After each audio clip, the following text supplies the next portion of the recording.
तो hello guys, आप सभी का स्वागत है आज के हमारे एक न्यू वीडियो में और हमारे चैनल पे।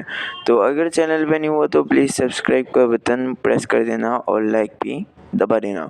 तो आज हम बात करेंगे कि अगर आप स्क्रीन रिकॉर्डिंग मतलब एस कैप्चर पे अगर आप चाहते हो, मतलब ये वाला ऑप्शन अगर आप स्क्रीन रिकॉर्डिंग करते हो, मैं कर रहा हूँ दोस्तों, अगर आप स्क्रीन रिकॉर्डिंग करते हो तो बहुत से लोगों का ये प्रॉब्लम है कि उनका वॉइस ऐड ही नहीं होता।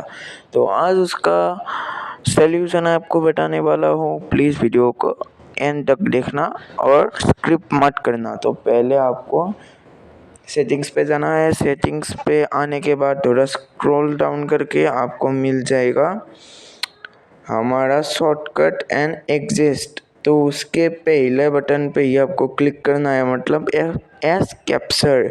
इसे क्लिक करने के बाद आपको यहाँ पे मिल जाएगा दोस्तों, मैं वीडियो कर रहा हूँ ना, आपको स्क्रॉल डाउन करके मिल जाएगा रिकॉर्ड साउंड। उसको आपको क्लिक करके system audio and microphone sound पे लगा देना है। फिर आपका जो भी आप वीडियो बनाए साउंड ज़रूर आएगा। तो बाय बाय।